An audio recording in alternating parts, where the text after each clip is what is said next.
ইন্নাল্লাযীনা তাদউনা মিন দুনিল্লাহি ইবাদুন আমসালুকুম। তোমরা আমাকে বাদ দিয়ে যাদেরকে ডাকাডাকি করো, সাহায্য প্রার্থনা করো, ক্ষমতা আছে বলে মনে করো, তুমি যেমন আমার গোলাম, তারাও তেমনি আমার গোলাম। চন্দ্র সূর্য, গাছপালা, পাহাড় পর্বত, আগুন পানি, এগুলো কার গোলাম?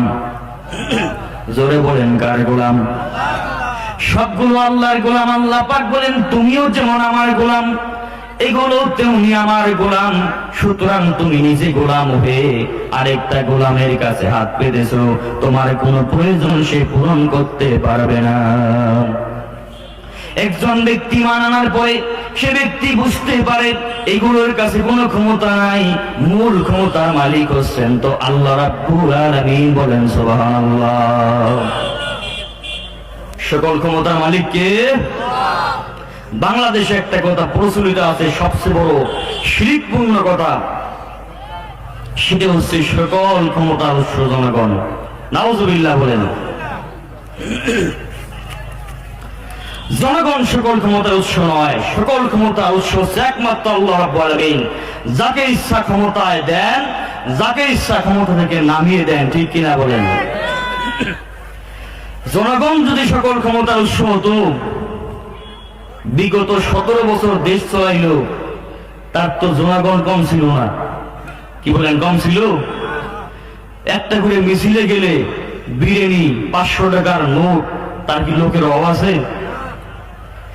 এই জনগণ তাকে ক্ষমতা রাখতে পারলো না, ঠিক কিনা বলেন? জনগণ ক্ষমতার উৎস নয়, জনগণ ক্ষমতার উৎস নয়, ক্ষমতার উৎস হচ্ছেন একমাত্র আল্লাহ রাব্বুল আলামিন। আল্লাহ রাব্বুল আলামিন বলেন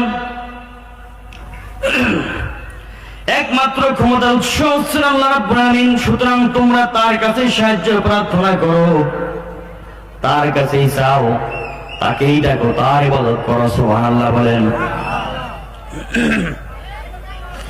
আল্লাহ রাব্বুল আলামিনের কাছেই সাহায্য চাইতে হবে। সংক্ষেপ বলতে সময় যদি কম, আমাদের প্রধান আলোচনা খুব শীঘ্রই চলে আসবে ইনশাআল্লাহ।